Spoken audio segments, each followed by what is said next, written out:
হাদিরিন মুসল্লিয়ানে কেরাম, শুরুতে আমি আমাকে সহ আপনাদেরকে জীবনের প্রত্যেকটি পর্যায়ে প্রত্যেকটি ক্ষেত্রে আল্লাহ রাব্বুল আলামিনের তাকওয়া অবলম্বন করার উপদেশ দিচ্ছি। আল্লাহ তাআলা আমাদের সবাইকে ঘরে বাইরে প্রকাশ্যে সকল ক্ষেত্রে আল্লাহ রাব্বুল আলামিনের তাকওয়া অবলম্বন করার তৌফিক দান করুন। সম্মানিত হাদিরিন, আমরা অত্যন্ত গুরুত্বপূর্ণ একটি বিষয় নিয়ে আজকের আলোচনায় আপনাদের সাথে কয়েকটি কথা শেয়ার করব। আর সেই বিষয়টি হচ্ছে জিলহজ মাসের প্রথম দশক। সলফে সালিহিনদের কাছে প্রমাণিত হয়েছে,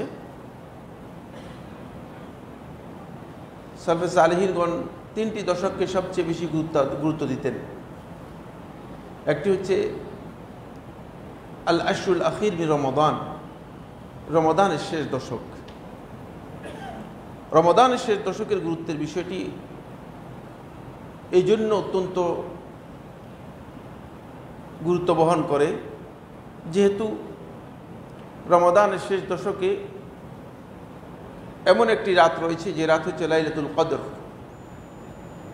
তাই লাইলাতুল কদর অনুসন্ধান করার জন্য রমাদানের শেষ দশক অত্যন্ত গুরুত্বপূর্ণ একটি বিষয়। দ্বিতীয়ত, সলফে সালিহিনগণ যেই আরেকটি দশকের গুরুত্ব দিতেন সেটা হচ্ছে আল আশরুল আউয়াল মিন শাহরি জিলহিজ্জা, জিলহজ মাসের প্রথম 10 দিন। এটাও অত্যন্ত মর্যাদাপূর্ণ গুরুত্বপূর্ণ একটি মৌসুম আর ইবাদতের জন্য। আর সবচেয়ে বড় কথা হচ্ছে এই দিনগুলোতে আল্লাহ সুবহানাহু ওয়া তাআলা আল্লাহর বান্দাদের জন্য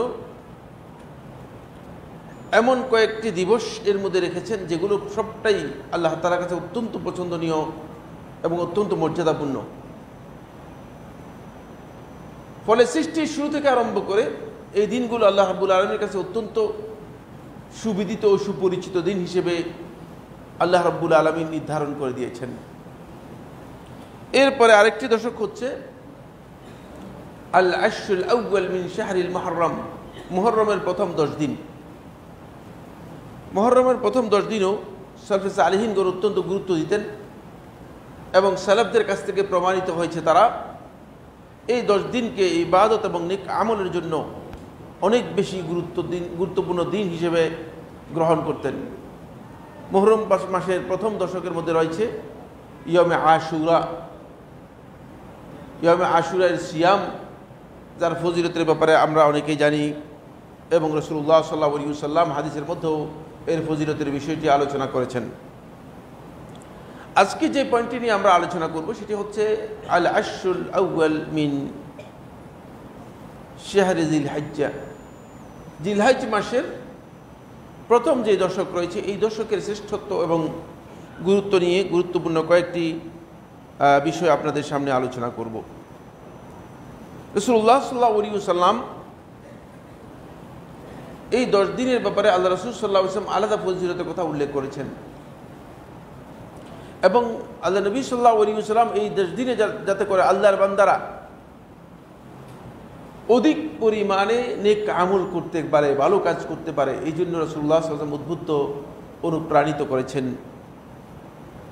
রাসূলুল্লাহ সাল্লাল্লাহু আলাইহি ওয়াসাল্লাম এই 10 দিনকে ইবাদতের মৌসুম হিসেবে আখ্যায়িত করেছেন। এমনকি কোনো রিওয়ায়াতের মধ্যে এসেছে রাসূলুল্লাহ সাল্লাল্লাহু আলাইহি ওয়াসাল্লাম জিলহজের একাধারে 9 দিন পর্যন্ত সিয়াম পালন করেছেন।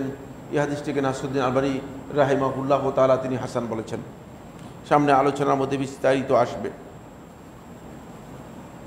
এখানে যে পয়েন্টটি আমাদের জানা দরকার সেটা হচ্ছে আল্লাহ সুবহানাহু ওয়া তাআলা রাত দিন এই যে দিবসগুলো, মাসগুলো সবগুলো আল্লাহ তাআলার সৃষ্টি। আল্লাহ রাব্বুল আলামিনের সৃষ্টির মধ্যে আল্লাহ রাব্বুল আলামিন কিছু দিন এবং রাতকে, কিছু সময়কে আল্লাহ রাব্বুল আলামিন বিশেষ মর্যাদা দিয়েছেন। যেই সময়গুলোকে আল্লাহ সুবহানাহু ওয়া তাআলা অথবা যে দিবসগুলোকে আল্লাহ রাব্বুল আলামিন বেশি বেশি মর্যাদা দিয়েছেন, সেই দিবসগুলো যাতে করে বান্দারা অধিক পরিমাণে ইবাদত করতে পারে এবং আল্লাহর সাথে সম্পৃক্ত হতে পারে, এই জন্য এগুলোকে বেশি গুরুত্ব দিয়েছেন। দুর্ভাগ্যের বিষয় হচ্ছে এই আমরা ওই দিনগুলোকে, ওই দিবসগুলোকে অনেকে না বুঝার কারণে অথবা না জানার কারণে যেভাবে গুরুত্ব দেওয়ার কথা সেভাবে আমরা গুরুত্ব দেই না। এগুলো আল্লাহর আনুগত্যের জন্য একটা মৌসুম, আল্লাহ তার কাছে খুব পছন্দের। কারণ আপনি সারা বছর তো ইবাদত করবেনই, বান্দা হিসেবে সারা বছর আল্লাহ রাব্বুল আলামিনের ইবাদত আমরা করবই একজন বান্দা হিসেবে। কিন্তু একটা মৌসুম আছে, একটা সুনির্দিষ্ট সিজন বা সময় আছে যেটা আল্লাহ তাআলার কাছে অনেক পছন্দনীয়। এই সময় আল্লাহর বান্দা আল্লাহ তাআলার কাছে বেশি ইবাদত করবে, এটা আল্লাহ তাআলা চান। পরে এই জিলহজ মাসের প্রথম 10 দিন এর ইবাদত করার জন্য প্রথমেই আমাদেরকে স্বাভাবিকভাবে একজন মুসলিম হিসেবে, যেহেতু জিলহজ মাস সামনে আমাদের সমাগত, প্রথমে আমাদেরকে এর জন্য একটা দ্বীনি একটা প্রস্তুতি নিতে হবে। এটাকে নৈতিক প্রস্তুতি বলতে পারেন অথবা দ্বীনি প্রস্তুতি বলতে পারেন। 1 নম্বর হচ্ছে প্রত্যেকটি মানুষ গুনাহ থেকে আগে মুক্ত হতে হবে, সত্যিকার তওবা করতে হবে, যাতে করে আপনি ইবাদত করতে পারেন। খেয়াল রাখবেন একটি বিষয়, অনেকেই আছেন যে ইবাদতের মৌসুমে ইবাদত করতে পারেন না। না পারার কারণ হচ্ছে একটাই, সেটা হলো গুনাহ তাকে ইবাদত থেকে বঞ্চিত করে রেখেছে। এই জন্য আগেই প্রত্যেকটা ইবাদতের মৌসুম আসার আগেই বান্দা তার কাজ হবে, বান্দা আল্লাহ রাব্বুল আলামিনের কাছে তওবা করে প্রথমেই গুনাহমুক্ত হতে হবে, নচেত ইবাদত করতে পারবেন না। হাসান বসরি রাহিমাহুল্লাহ তাআলাকে জিজ্ঞেস করা হয়েছে যে হাসান বসরি রহমতুল্লাহ আলাইহি, আমরা রাতের নামাজ তাহাজ্জুদের সালাত আদায় করতে পারি না। স্বাভাবিকভাবেই আপনি বলতেছেন, ভাই আপনি তাহাজ্জুদের সালাত আদায় না করলে অসুবিধা কি? এটাই হয়তো প্রশ্নের উত্তর হওয়ার কথা ছিল, কিন্তু তিনি সেটা বলেন নাই। হাসান বসরি রহমতুল্লাহ বলেন, আকআদাতকুম যুনুবুকুম, তোমাদের গুনাহ তোমাদেরকে আল্লাহ রাব্বুল আলামিনের সামনে দাঁড়াতে বাধা দিয়ে রেখেছে। তোমাদের গুনাহগুলো আল্লাহ রাব্বুল আলামিনের সামনে তোমরা দাঁড়াতে পারতেছ না। আপনি এই কথা মনে করেন না আল্লাহ রাব্বুল আলামিনের সামনে দাঁড়ানো বিষয়টা সহজ, যদি আল্লাহ রাব্বুল আলামিন তৌফিক না দেন। মোটেও সহজ নয়। সুতরাং এটা ওই ব্যক্তির জন্য সহজ হবে যিনি প্রথমেই আল্লাহ রাব্বুল আলামিনের কাছে আত্মসমর্পণ করে নিজে অনুতপ্ত হয়ে আল্লাহ তাআলার কাছে প্রত্যাবর্তন করে বলবেন যে আল্লাহ, আমি সমস্ত গুনাহ থেকে প্রত্যাবর্তন করে আসছি, এখন আমাকে সুযোগ দিন। একদিকে গুনাহও চালাবেন আর একদিকে আল্লাহ রাব্বুল আলামিন সন্তুষ্টির কাজও করবেন। মনে করছেন যে এটা এত সহজ না, পারবেন না। ফলে রমাদান মাস আসে, ইবাদতের মৌসুমগুলো আসে, জিলহজ এর প্রথম 10 দিন আসবে, দেখবেন যে প্রথম 10 দিন চলে গিয়েছে, আপনি জিজ্ঞেস করতেছেন যে ভাই কবে প্রথম 10 দিন আসবে? তার কারণ হচ্ছে আপনি ইবাদতের সেই সুযোগটুকু পান নাই, সেই তৌফিকটুকু আল্লাহ তাআলা আপনাকে আমাকে দেন নাই, পারবেন না। এই জন্য আগেই তওবা করে নিতে হবে। প্রস্তুতি, প্রথম প্রস্তুতি 1 নম্বর হচ্ছে, কারণ এটা আল্লাহ তাআলা ফরজ করে দিয়েছেন ইমানদারদের উপর। গুনাহ হলেই আল্লাহর বান্দাগণ তওবা করবে। আল্লাহ সুবহানাহু ওয়া তাআলা কোরআনে কারীমে সূরা আন-নূরের 31 নম্বর আয়াতের শেষের দিকে বলেন, ওয়াতুবু ইলাল্লাহি জামিআন আইয়ুহাল মুমিনুন লাআল্লাকুম তুফলিহুন। হে ঈমানদারগণ, তোমরা সবাই আল্লাহ রাব্বুল আলামিনের কাছে তওবা করো, তাহলেই তোমরা সফল হতে পারবে।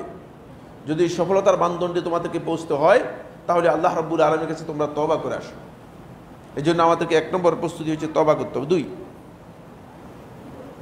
2 নম্বর প্রস্তুতি হচ্ছে এই দিনগুলোতে আল্লাহ তাআলার আনুগত্য এবং নেক আমল করার জন্য দৃঢ় সংকল্প আপনাকে হতে হবে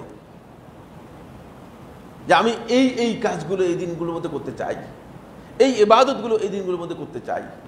আপনার সেই সংকল্প শক্তিশালী হতে হবে। যদি আপনি সংকল্পবদ্ধ না হন, তাহলে আপনি সময়টাকে কাজে লাগাতে পারবেন না। আপনার সময় চলে যাবে, কিন্তু আপনি কাজে লাগাতে পারবেন না। সূরা আনকাবুতের মধ্যে আল্লাহ সুবহানাহু ওয়া তাআলা ইরশাদ করেন, ওয়াল্লাযীনা জাহাদু ফীনা লানাহদিয়ান্নাহুম সুবুলানা ওয়া ইন্নাল্লাহা লামাআল মুহসিনিন।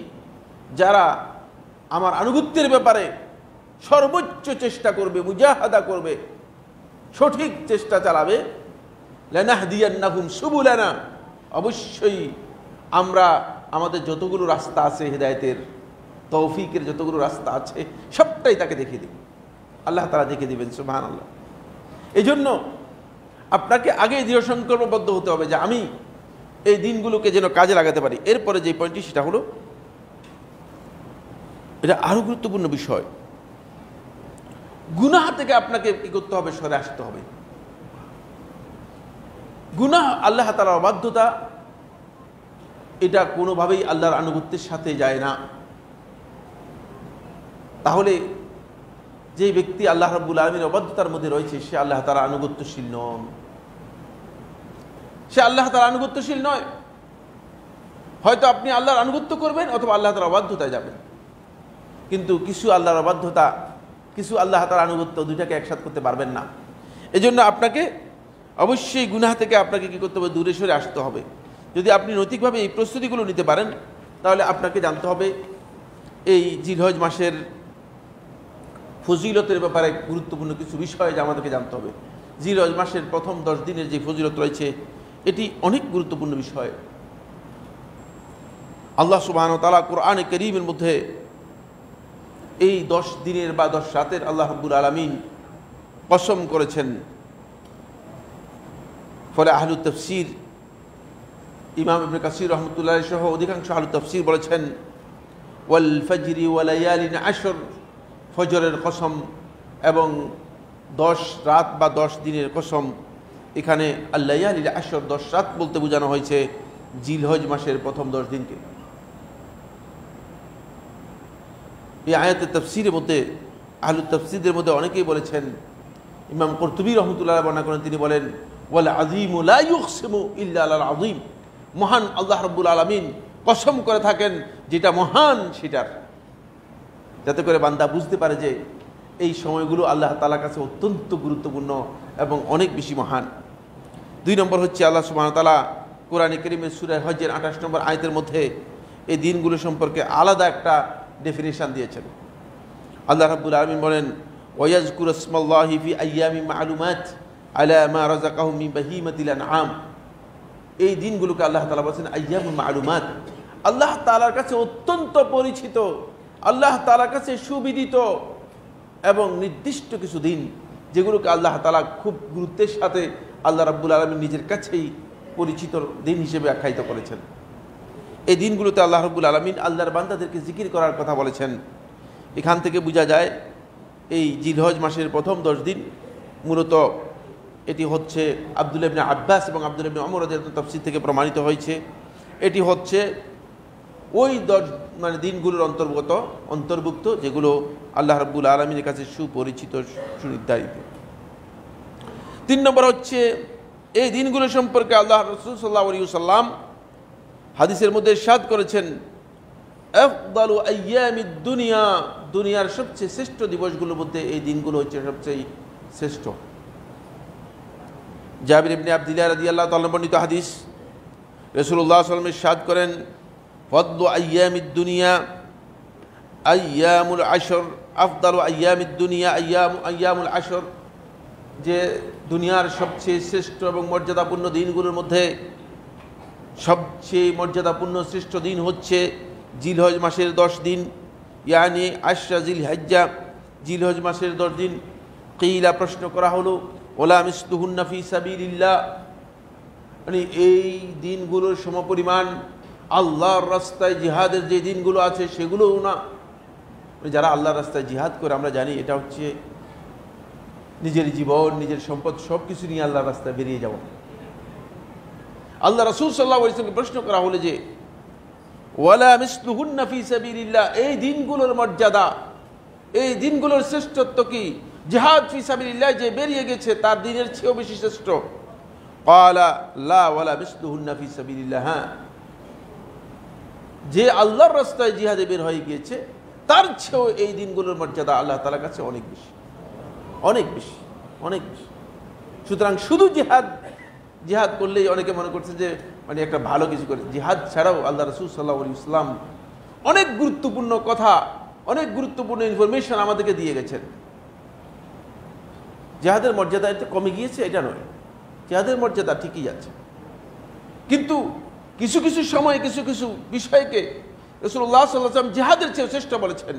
তার মধ্যে জিলহজ মাসের এই প্রথম 10 দিন এই 10 দিনের নেক আমল, শুধুমাত্র ভালো কাজ, সদকা করলেন, সামনে আলোচনা আসবে, শুধুমাত্র সিয়াম পালন করলেন, শুধুমাত্র একটা ভালো একটা কাজ করলেন, সালাত আদায় করলেন, এই কাজগুলো আল্লাহ রাব্বুল আলামিনের কাছে আল্লাহর রাস্তায় জিহাদ করার চেয়েও বেশি মর্যাদা বহন করে থাকে।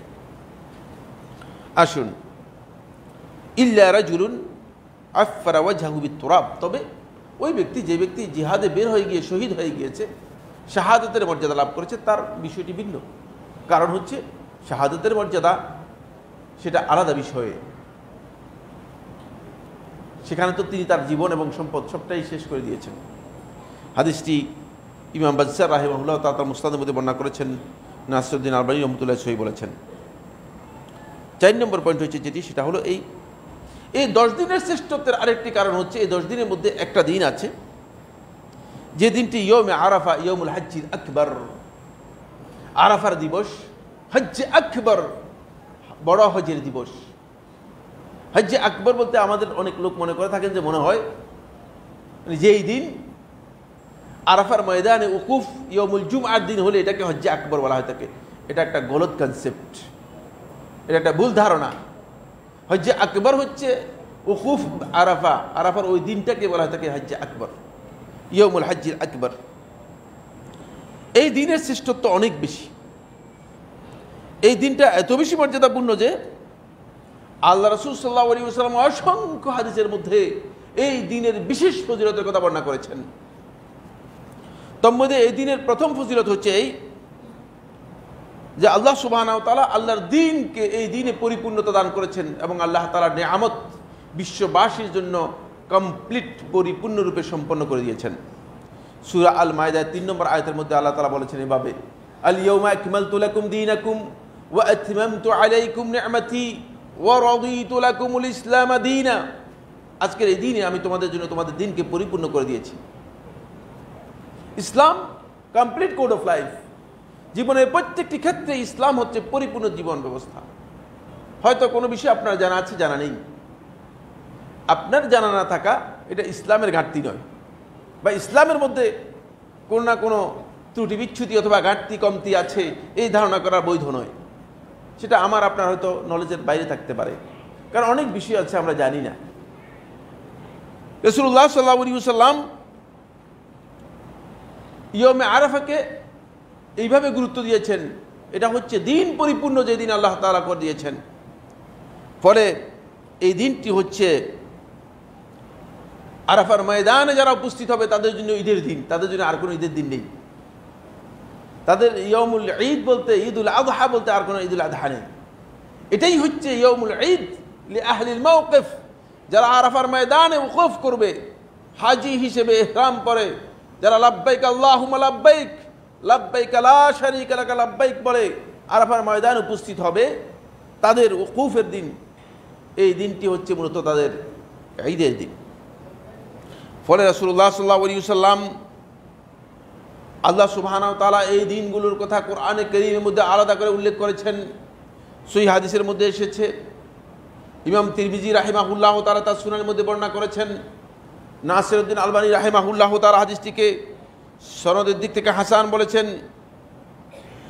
আবু হুরায়রা রাদিয়াল্লাহু তাআলা আনহু বর্ণনা করেন, তিনি বলেন রাসূলুল্লাহ সাল্লাল্লাহু আলাইহি ওয়াসাল্লাম ইরশাদ করেছেন, আল ইয়াউমুল মাউউদ, আল্লাহ রাব্বুল আলামিন সূরাতুল বুরুজের মধ্যে তোমাদেরকে যে ইয়াউমুল মাউউদের কথা বলেছেন, প্রতিশ্রুত দিবস, আল ইয়াউমুল মাউউদ, প্রতিশ্রুত দিবস, আর সেই দিবস হচ্ছে ইয়াউমুল কিয়ামা, কিয়ামতের দিন।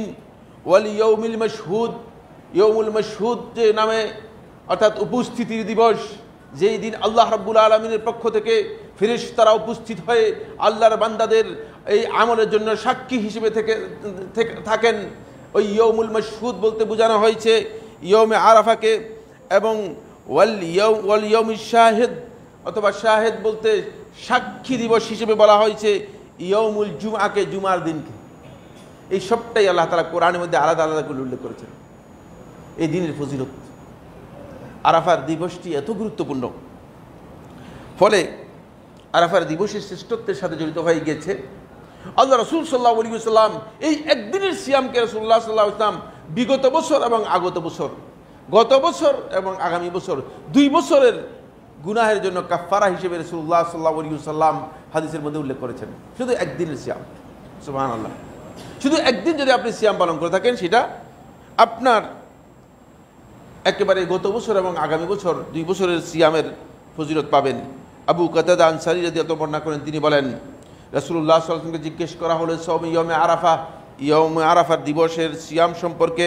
ফাকালা রাসূলুল্লাহ সাল্লাল্লাহু আলাইহি ওয়াসাল্লাম বলেছেন, ইউকাফিরুস সানাতাল মাদিয়া ওয়াস সানাতাল কাবিলা, গত বছর এবং আগামী বছর 2 বছরের গুনাহ আল্লাহ রাব্বুল আলামিন এর মাধ্যমে ক্ষমা করে দেবেন। হাদিসটি ইমাম মুসলিম রাহিমাহুল্লাহ তাআলা তার সহিহে বর্ণনা করেছেন। এখান থেকে আমরা বুঝতে পারলাম যে একদিনের সিয়ামের ফজিলত কত বেশি। প্রসঙ্গত এখানে একটি কথা বলবো, সেটা হচ্ছে এই ইয়মে আরাফার সিয়াম নিয়ে আলেমদের মধ্যে একটা দীর্ঘ বিস্তর মতপার্থক্য, মতবিরোধ রয়েছে। এই বিষয়ের উপর একটা ফিকহি পর্যালোচনা আমার লেখা রয়েছে, আপনারা হয়তো অনেকের কাছে পৌঁছেছে অথবা পৌঁছে নাই। বিশুদ্ধ বক্তব্য হচ্ছে ইয়মে আরাফার সিয়াম যেই দিন হাজী সাহেবগণ ওকুফ করবে আরাফার ময়দানে, সেই দিন সিয়াম পালন করা হচ্ছে এর ফজিলতের বিষয়। যদি কোনো ব্যক্তি নিজের ইজতিহাদ অনুযায়ী ইয়মে আরাফার সিয়াম পালন করে থাকেন তাহলে তিনি এই ফজিলত পাবেন না, তিনি এই ফজিলত পাবেন না।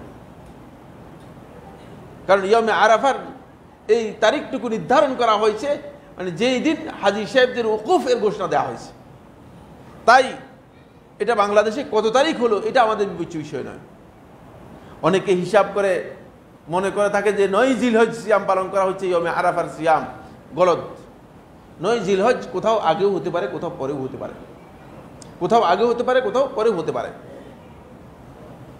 এই মাসআলার মধ্যে আরেকটি গলত মাসআলা হচ্ছে এখানে এই অনেকে এটা মনে করে থাকেন যে যেহেতু মানে একদিন আগে অথবা ইয়মে আরাফা এর সিয়াম আমি আরাফার ময়দানের সাথে রাখলাম, তাহলে আবার অতিরিক্ত 9 তারিখও সিয়াম পালন করে থাকি, এটাও সঠিক নয়।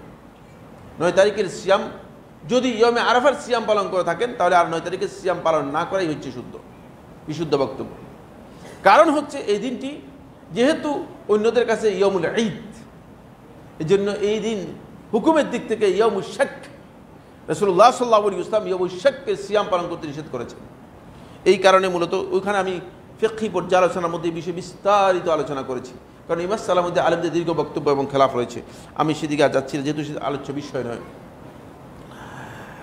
4 নম্বর যে পয়েন্টটি সেটা হলো এই দিন হচ্ছে এত মহিমান্বিত দিন, যে দিন আল্লাহ সুবহানাহু ওয়া তাআলা আদম আলাইহিস সালাতু ওয়াস সালামের পৃষ্ঠদেশ থেকে সমস্ত আদম সন্তানদেরকে একসাথ করে আল্লাহ রাব্বুল আলামিন আদম সন্তানদেরকে জিজ্ঞেস করেছিলেন, আলাস্তু বিরাব্বিকুম, আমি কি তোমাদের রব নই?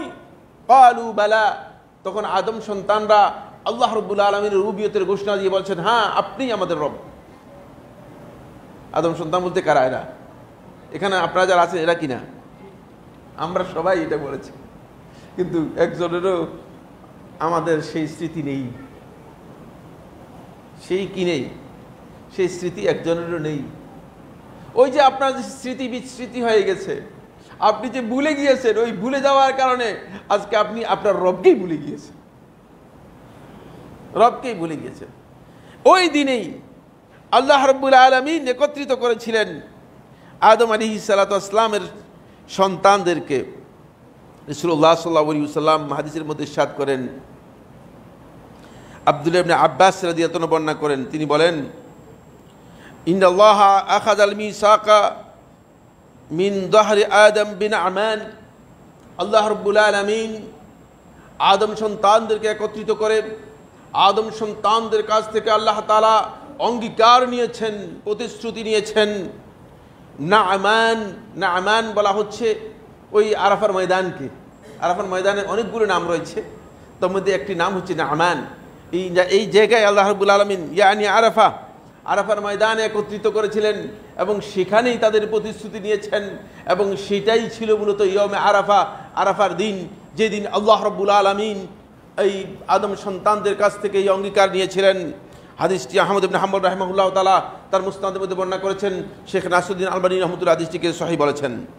আসুন এরপরে 5 নম্বর হচ্ছে এই দিনটির আরেকটি শ্রেষ্ঠত্ব হচ্ছে যে এই দিনে আল্লাহ রাব্বুল আলামিন আরাফার ময়দানে যারা সত্যিকার আল্লাহর সন্তুষ্টির জন্য, লোক দেখানোর জন্য নয়, লোকদেরকে জানানোর জন্য নয়, আরাফার ময়দানে উপস্থিত হয়েছে একমাত্র আল্লাহ রাব্বুল আলামিনের সন্তুষ্টির জন্য ইখলাসের সাথে, আল্লাহ রাব্বুল আলামিন এই দিনে সবাইকে আল্লাহ তাআলা ক্ষমা করে দেন, সবাইকে আল্লাহ তাআলা ক্ষমা করে দেন। সহিহ হাদিস রয়েছে এই বিষয়ে, অনেক বিস্তারিত আলোচনা রয়েছে। এই দিনের আরেকটি বৈশিষ্ট্য হচ্ছে এই দিনে আল্লাহ সুবহানাহু ওয়া তাআলা সবচেয়ে বেশি মানুষকে আল্লাহ রাব্বুল আলামিন জাহান্নামের আগুন থেকে মুক্ত করে দেন। এই দিনে সবচেয়ে বেশি মানুষকে জাহান্নামের আগুন থেকে আল্লাহ তাআলা মুক্ত করে দেন। আয়েশা রাদিয়াল্লাহু তাআলা বর্ণনা করেন, তিনি বলেন রাসূলুল্লাহ সাল্লাল্লাহু আলাইহি ওয়াসাল্লাম ইরশাদ করেছেন, মা মিন ইয়াউমিন আকতারা মিন আন ইউতিকাল্লাহু ফিহি আবদান মিনান নার মিন ইয়াউমি আরাফা। আরাফার দিবসের চেয়ে এমন কোনো দিন নেই যেই দিন আল্লাহ রাব্বুল আলামিন এত অধিক সংখ্যক মানুষকে জাহান্নামের আগুন থেকে আল্লাহ সুবহানাহু ওয়া তাআলা মুক্ত করে দেন। এই হাদিসের মধ্যে খুব ভালো করে খেয়াল করুন, যারা বুঝেছেন হাদিসের শব্দের অনুবাদ যখন করেছি, এই হাদিসের মধ্যে এই কথা নেই যে শুধুমাত্র আরাফার ময়দানে যারা উপস্থিত হয়েছে তাদেরকেই ক্ষমা করে দিবেন আল্লাহ রাব্বুল আলামিন, এ কথা হাদিসের মধ্যে নেই। এই জন্য আহলে হাদিসদের মধ্যে একদল আহলে হাদিস বলেছেন এটা আল্লাহ সুবহানাহু ওয়া তাআলা সমস্ত কমনলি সমস্ত মানুষদেরকে আল্লাহ রাব্বুল আলামিন ক্ষমা করে দেন। আর একদল বলেছেন যা এটা ইয়মে আরাফার সাথে খাস, যেহেতু এখানে ইয়মে আরাফার কথাই উল্লেখ করা হয়েছে, আরাফার ময়দানে যারা উপস্থিত হবে তাদের কথা উল্লেখ করা হয়েছে। কিন্তু এই হাদিসের আম অর্থ, মানে এই হাদিসের ব্যাপক অর্থ ইমাম আহমদ ইবনে হাম্বল রাহিমাহুল্লাহ তাআলা তিনি গ্রহণ করেছেন। তার কাছ থেকে যখন বর্ণনা করা হয়েছে তিনি এই বিষয়ে বিস্তারিত আলোচনা করেছেন। এখানে কয়েকটি নস আমি আপনাদের সামনে আলোচনা করতে চাই, যে নসগুলো থেকে আমরা বুঝতে পারবো যে আসলে ইয়মে আরাফার এই বিষয়টি নিয়ে আলেমদের মধ্যে যদিও ইখতিলাফ রয়েছে। এই দ্বীনের শ্রেষ্ঠত্বের আরেকটি শ্রেষ্ঠ বিষয় হচ্ছে এই দ্বীনের দোয়াকে আল্লাহ রাসূল সাল্লাল্লাহু আলাইহি ওয়াসাল্লাম বলেছেন খায়রুদ দুআ, আল্লাহ তাআলার কাছে সবচেয়ে উত্তম দোয়া হচ্ছে আরাফার দিনের দোয়া। রাসূলুল্লাহ সাল্লাল্লাহু আলাইহি ওয়াসাল্লাম ইরশাদ করেন, আব্দুল্লাহ ইবনে আমর আল-আস থেকে বর্ণিত হাদিসের মধ্যে এসেছে খায়রুদ দুআ দোয়া ইয়াউমে আরাফা, সর্বোত্তম দোয়া হচ্ছে আরাফার দিনের দোয়া। তারপর রাসূলুল্লাহ সাল্লাল্লাহু আলাইহি ওয়াসাল্লাম বলেন খায়রু মা কুলতু আনা ওয়ান নাবিয়্যুনা মিন ক্বাবলি, আমি এবং আমার পূর্ববর্তী নবীরা এই দিনে সবচেয়ে উত্তম যে দোয়াটি করেছি সেই দোয়াটি হচ্ছে লা ইলাহা ইল্লাল্লাহ ওয়াহদাহু লা শারীকা লাহু লাহুল মুলকু ওয়া লাহুল হামদু ওয়া হুয়া আলা কুল্লি শাইইন কাদির। এই দোয়াটি রাসূলুল্লাহ সাল্লাল্লাহু আলাইহি ওয়াসাল্লাম আমাদেরকে শিক্ষা দিয়েছেন। এখানে পরের হাদিসটি তালহা ইবনে উবাইদুল্লাহ ইবনে কুরাইজ বর্ণনা করেন, মুরসাল বর্ণনার মধ্যে এসেছে, এবং শেখ নাসরুদ্দিন আলবানী রাহমাতুল্লাহ আলাইহি সহিহুল জামির মধ্যে 1102 নম্বর হাদিসটিকে সহিহ বলেছেন। আফদালুদ দুআ দুআ ইয়াউমে আরাফা, সর্বশ্রেষ্ঠ দোয়া হচ্ছে আরাফার দিনের দোয়া। সুতরাং আরাফার দিনের দোয়া যদি কোনো ব্যক্তি করে থাকেন তাহলে তিনি হাজি হন অথবা হাজি নন হাজি হন, মানে হাজি অথবা নন হাজি দুইজনের জন্যই মূলত শ্রেষ্ঠ দোয়া হচ্ছে আরাফার দিনের দোয়া। এই মাসআলার মধ্যে আলেমদের মধ্যে একটু ইখতিলাফ রয়েছে। আলেমদের মধ্যে কেউ কেউ বলেছেন যে এই বিষয়টি শুধুমাত্র যারা আরাফার ময়দানে উপস্থিত হবে তাদের জন্য খাস। আবার কেউ কেউ বলেছেন যেহেতু রাসূলুল্লাহ সাল্লাল্লাহু আলাইহি ওয়াসাল্লাম হাদিসের কোথাও আরাফার ময়দানে যারা উপস্থিত হবে তাদের কথা রাসূলুল্লাহ সাল্লাল্লাহু আলাইহি ওয়াসাল্লাম নির্দিষ্ট করে বলেননি, সুতরাং এই হুকুমটুকু আম, সমস্ত মানুষই এই ফজিলতটুকু পাবে। তবে আরাফার ময়দানে যারা উপস্থিত হয়েছে তারা ফদলুল মাকান ওয়া ফদলুল জামান, সময়ের যে ফজিলত শ্রেষ্ঠত্ব এবং স্থানের যে শ্রেষ্ঠত্ব দুইটাই পাবে। কারণ আরাফার ময়দানে স্থানের শ্রেষ্ঠত্বের কারণে তারা দুইটাই পাবে, স্থানের শ্রেষ্ঠত্ব এবং সময়ের শ্রেষ্ঠত্ব দুইটাই তারা পাবে, দুইটাই ফজিলত পাবে। কিন্তু আপনি আরাফার ময়দানে উপস্থিত না হওয়ার কারণে আরাফার ময়দানে যে ফজিলত রয়েছে সেই ফজিলতটুকু আপনি পাবেন না, সেই ফজিলতটুকু পাবেন না। এই ক্ষেত্রে আবু আব্দুল্লাহ আল বাজি রহমতুল্লাহ মুনতাকার মধ্যে তিনি উল্লেখ করে থাকেন, তিনি বলেন আফদালুদ দুআ ইয়াউমে আরাফা, আরাফার দোয়া হচ্ছে সর্বশ্রেষ্ঠ দোয়া।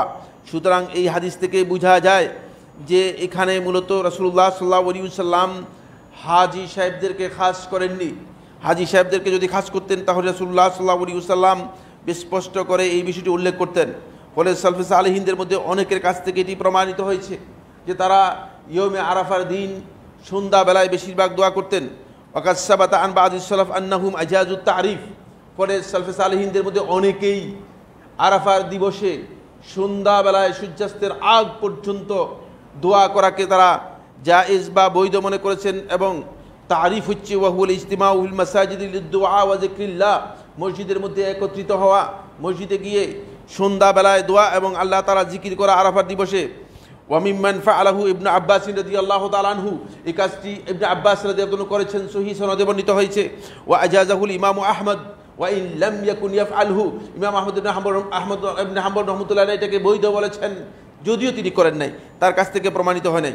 ইবনে কুদামা মাকদসি রাহমাতুল্লাহ আলাইহি তার মুগনিতে উল্লেখ করেন, তিনি বলেন যে ওলামায়ে কেরামগণ অনেকেই তারিফের বিষয়টিকে বৈধ বলেছেন।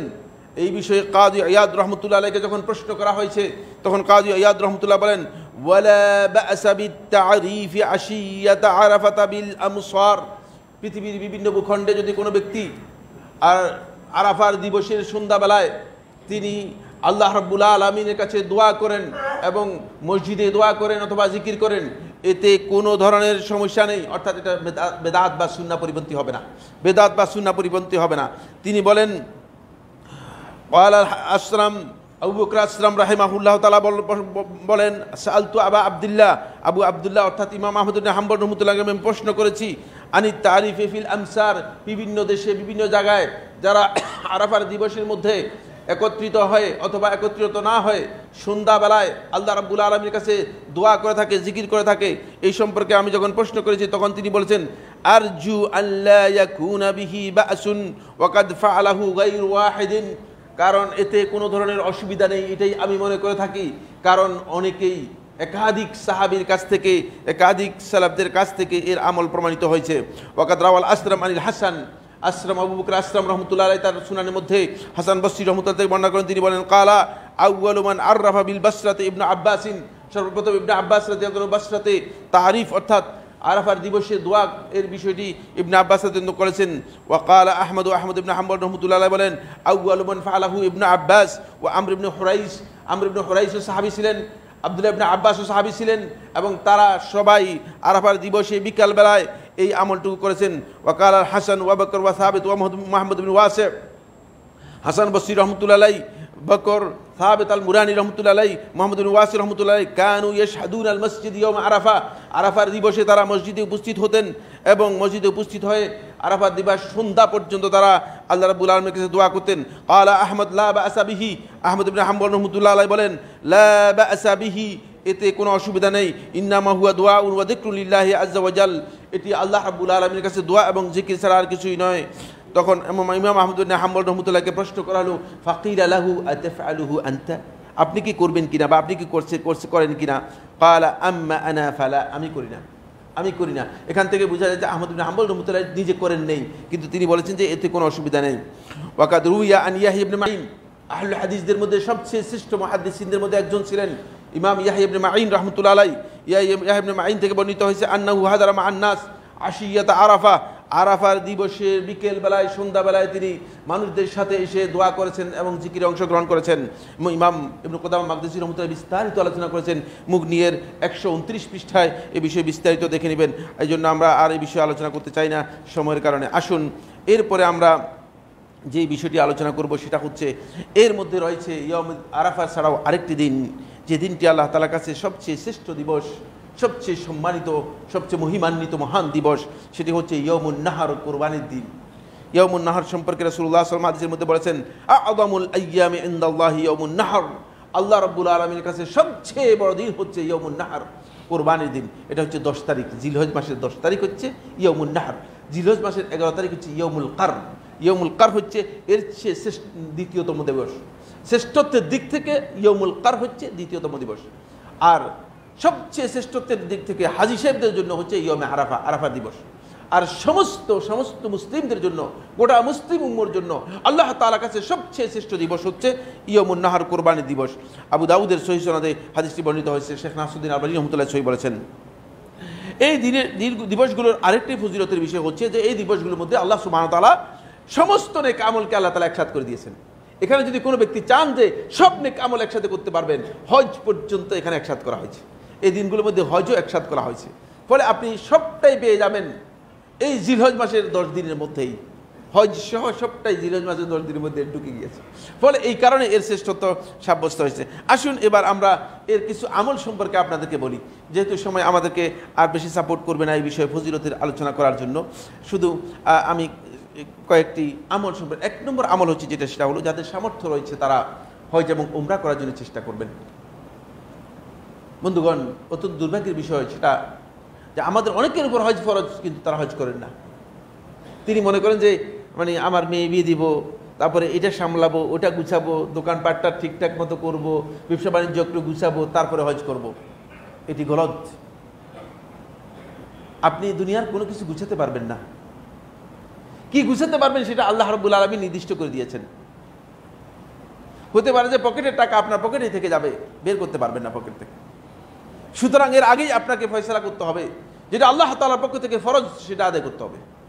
এই জন্য হজের ব্যাপারে রাসূলুল্লাহ সাল্লাল্লাহু আলাইহি ওয়াসাল্লাম নির্দেশ দিয়েছেন যাতে করে হজ যাদের উপর ফরজ হয় তারা যেন দ্রুত হজ করে। হজ এর ব্যাপারে ডিলে করবেন না, দেরি করবেন না। যে সমস্ত ভাইদের উপর হজ ফরজ হয়েছে দ্রুত আদায় করে নেবেন। এই দিনগুলোর শ্রেষ্ঠ আমলের মধ্যে একটি আমল হচ্ছে হজ করা। হজ এবং উমরা দুটোই অত্যন্ত গুরুত্বপূর্ণ আমল, এবং আমরা চেষ্টা করব হজ এবং উমরা যেন আমরা পালন করতে পারি। এই দিনগুলো আরেকটি গুরুত্বপূর্ণ আমল হচ্ছে সিয়াম পালন করা। ইবাদতের মধ্যে সিয়ামের সমকক্ষ কোনো ইবাদত নাই, কোনো ইবাদত নেই। এমন একটি ইবাদত যে ইবাদতের বৈশিষ্ট্য সমস্ত ইবাদত থেকে আলাদা, এটা আমরা আলোচনা করেছি। আর 2 নম্বর হচ্ছে রাসূলুল্লাহ সাল্লাল্লাহু আলাইহি ওয়াসাল্লাম বলে দিয়েছেন যে মানে আলাইকা বিস-সাওমি ফাইন্নাহু লা আদলা লাহ, তুমি সিয়ামকে তোমার জন্য অবধারিত করে নাও। ফাইন্নাহু লা আদলা লাহ, এর সমকক্ষ কিছুই নেই, এটার সমকক্ষ কিছুই নেই। সুতরাং এইখানে চেষ্টা করবেন অধিক পরিমাণে সিয়াম পালন করতে পারেন। রাসূলুল্লাহ সাল্লাল্লাহু আলাইহি ওয়াসাল্লাম থেকে সহিহ সনদে বর্ণিত হয়েছে রাসূলুল্লাহ সাল্লাল্লাহু আলাইহি ওয়াসাল্লাম এই জিলহজ মাসের প্রথম 9 দিন রাসূলুল্লাহ সিয়াম পালন করেছেন। এই হাদিসটিকে নাসিরুদ্দিন আলবানী রাহমাতুল্লাহ হাসান বলেছেন। হাদিস নিয়ে বিতর্ক আছে, সনদের দিক থেকে বিতর্ক রয়েছে। বাকি উম্মুল মুমিনিন আয়েশা রাদিয়াল্লাহু বর্ণিত যে হাদিস রয়েছে যে মা রাআইতু রাসূলুল্লাহ সাল্লাল্লাহু আলাইহি ওয়াসাল্লাম সাইমান ইয়াওমান ফিল আশরি কাত্তু, যে আমি রাসূলুল্লাহ সাল্লাল্লাহু আলাইহি ওয়াসাল্লাম কখনো জিলহজ মাসের 10 দিনে কখনো রাসূলুল্লাহ সাল্লাল্লাহু আলাইহি ওয়াসাল্লামকে সিয়াম পালন করতে দেখি নাই। এটি রাসূলুল্লাহ সাল্লাল্লাহু আলাইহি ওয়াসাল্লামের একদিনের ঘটনা, যেটা উম্মুল মুমিনিন আয়েশা রাদিয়াল্লাহু বর্ণনা করেছেন। যেহেতু এই ব্যাপারে আল্লাহ রাসূল সাল্লাল্লাহু আলাইহি ওয়াসাল্লাম 2 জন সাহাবী বর্ণনা করেছেন, দুটাই সহিহ সনদে বর্ণিত হয়েছে যে রাসূলুল্লাহ সাল্লাল্লাহু আলাইহি ওয়াসাল্লাম সিয়াম পালন করেছেন। সুতরাং এই দিনগুলোতে সিয়াম পালন করতে কোনোভাবেই অলসতা করবেন না। যদি 10 দিন পালন করতে না পারেন, 9 দিন পালন করতে না পারেন, 3 দিন পালন করেন। 3 দিন পালন করতে না পারেন, অন্ততপক্ষে 9 তারিখ ইয়মে আরাফা, যেটি ইয়মে আরাফার দিন পালন করার জন্য চেষ্টা করুন। কারণ ইয়মে আরাফার ফজিলত ভিন্নভাবে রাসূলুল্লাহ সাল্লাল্লাহু আলাইহি ওয়াসাল্লাম হাদিসের মধ্যে বলেছেন। এই দিনগুলোর আরেকটি গুরুত্বপূর্ণ নেক আমল হচ্ছে আত-তাকবীর ওয়াত তাহমিদ ওয়াত তাহলিল ওয়াত যিকর।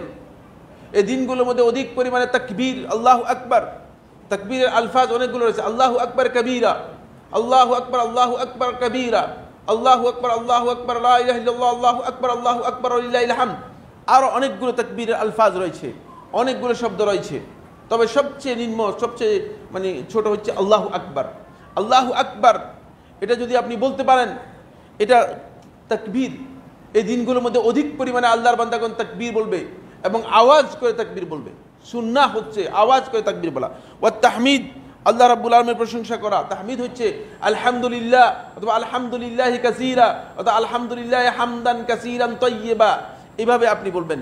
যেগুলো হাদিসের মধ্যে তাহমিদের যে আলফাজগুলো হাদিসের মধ্যে এসেছে সেগুলো আপনি বলবেন। ওয়াত তাহলিল, তাহলিল হচ্ছে লা ইলাহা ইল্লাল্লাহ, লা ইলাহা ইল্লাল্লাহ, আল্লাহু আকবার, লা ইলাহা ইল্লাল্লাহ ওয়াহদাহু লা শারীকা লাহ, লা ইলাহা ইল্লাল্লাহ লা শারীকা লাহ, লা ইলাহা ইল্লাল্লাহ ওয়াহদাহু লা শারীকা লাহ, লাহুল মুলকু ওয়া লাহুল হামদ ওয়া হুয়া আলা কুল্লি শাইইন কাদির, লা ইলাহা ইল্লাল্লাহ ওয়াহদাহু লা শারীকা লাহ, লাহুল মুলকু ওয়া লাহুল হামদু ইউহয়ি ওয়া ইউমীত ওয়া হুয়া আলা কুল্লি শাইইন কাদির। তাহলিলের অনেকগুলো শব্দ এসেছে, তাহলিলের উপর আলাদা একটা ভিন্ন আলোচনা রয়েছে এবং রাসূলুল্লাহ সাল্লাল্লাহু আলাইহি ওয়াসাল্লামের প্রত্যেকটি আলাদা ফজিলত বর্ণনা করেছেন, আলাদা ফজিলত রয়েছে। এগুলো জেনে নেওয়ার জন্য চেষ্টা করবেন। সবটা জানা না থাকলে শুধু লা ইলাহা ইল্লাল্লাহ বললেই যথেষ্ট হবে। লা ইলাহা ইল্লাল্লাহ, তবে প্রসঙ্গ তো বলে দিচ্ছি, সময় শেষ হয়ে গিয়েছে।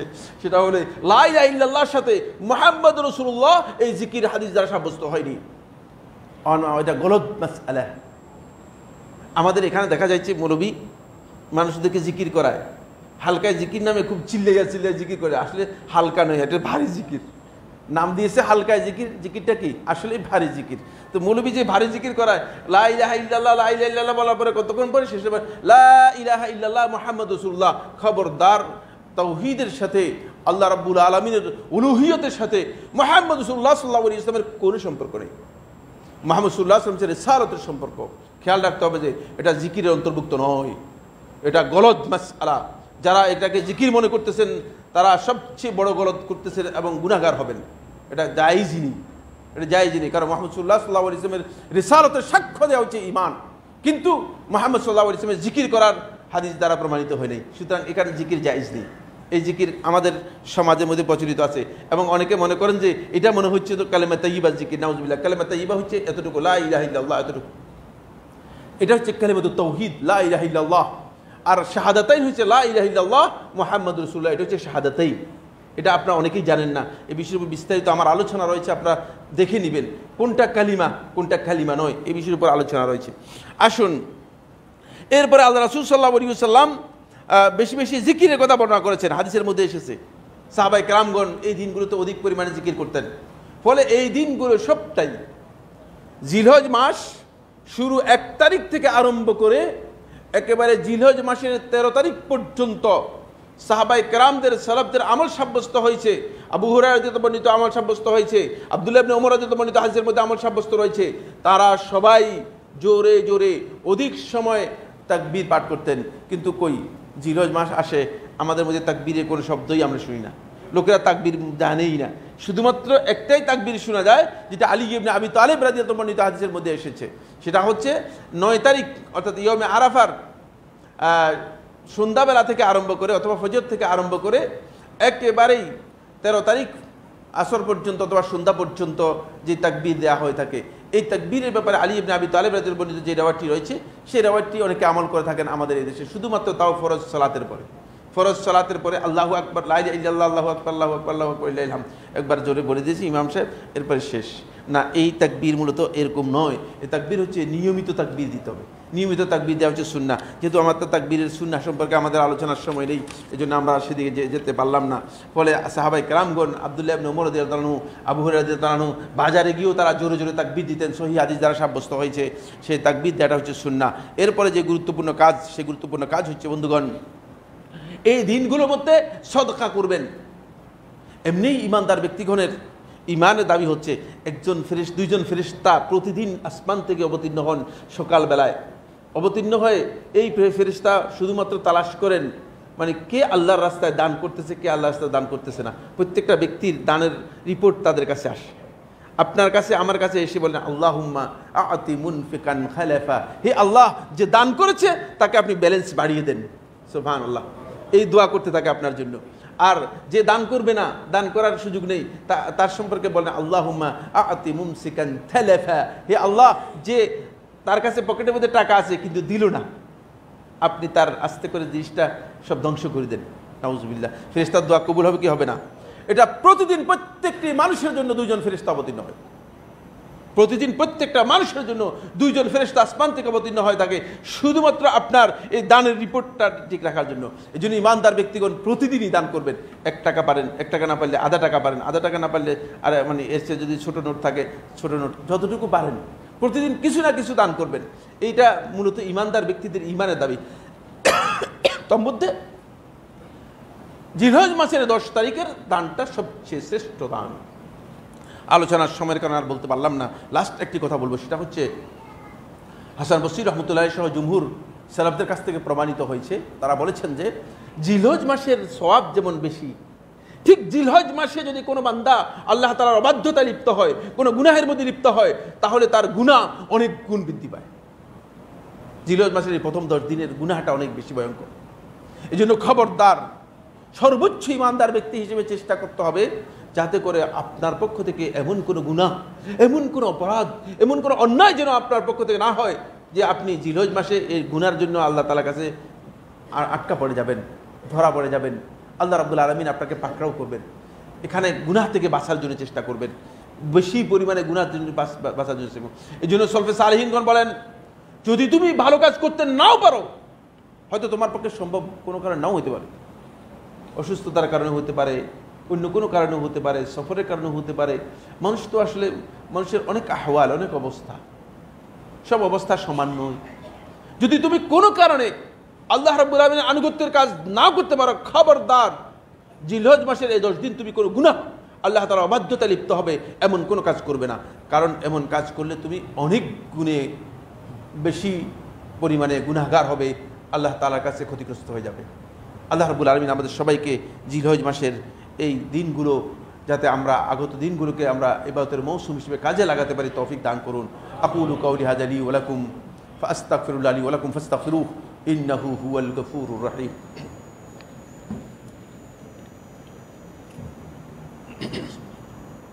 আলহামদুলিল্লাহ আলহামদুলিল্লাহ আলা ইহসানিহি والشكر له على توفيقه وامتنانه واشهد ان لا اله الا الله وحده لا شريك له تعظيما لشانه واشهد ان محمد عبد الله ورسوله الداعي الى رضوانه وعلى اله واصحابه واخوانه عباد الله رحمكم الله ان الله امركم بامر كريم الا وهو الصلاه والسلام على النبي الكريم فقال في محكم التنزيل ان الله وملائكته يصلون على النبي يا ايها الذين امنوا صلوا عليه وسلموا تسليما اللهم صل على محمد وعلى ال محمد كما صليت على ابراهيم وعلى ال ابراهيم في العالمين انك حميد مجيد وبارك اللهم على محمد وعلى ال محمد كما باركت على ابراهيم وعلى ال ابراهيم في العالمين انك حميد مجيد وارض اللهم عن الخلفاء الراشدين الائمه المهديين ابي بكر وعمر وعثمان وعلي وعن سائر اصحاب محمد صلى الله عليه وسلم اجمعين اللهم اعز الاسلام والمسلمين اللهم اعز الاسلام والمسلمين اللهم انصر عبادك الموحدين في كل مكان اللهم انصر عبادك الموحدين في كل مكان رب العالمين আপনি গোটা পৃথিবীর মুসলিমরা বিভিন্ন জায়গায় বিপর্যস্ত ক্ষতিগ্রস্ত নির্যাতিত নিপীড়িত হচ্ছে, তাদেরকে আপনি রহমত দিয়ে সাহায্য করুন রব্বুল আলামিন। রব্বুল আলামিন তাদের উপর আপনার রহমত নাজিল করুন রব্বুল আলামিন।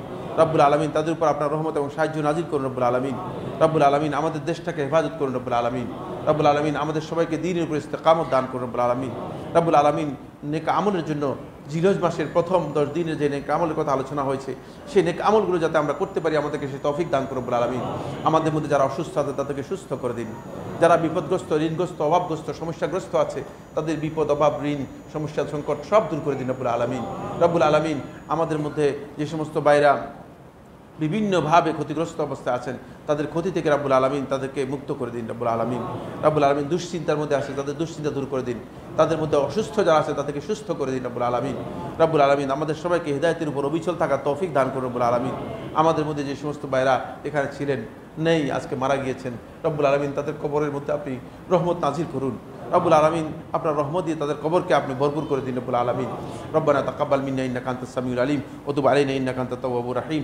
ইবাদাল্লাহ রাহিমাকুমুল্লাহ ইন্নাল্লাহা ইয়া'মুরু বিল আদলি ওয়াল ইহসান ওয়া ইতা'জিল কুরবা ওয়া ইয়ানহা আনিল ফাহশাই ওয়াল মুনকারি ওয়াল বাগyi ইয়া'iযুকুম লা'আল্লাকুম তাযাক্কারুন ফাযকুরুল্লাহal আযীমা জালিল ইয়াযকুরুকুম ওয়া ইশকুরুহু আলা আলাইহি ওয়া নি'আমিহি ইয়াযকুরুকুম ওয়া যিকরুল্লাহি আকবার ওয়াল্লাহু ইয়া'লামু মা তাসনাউন।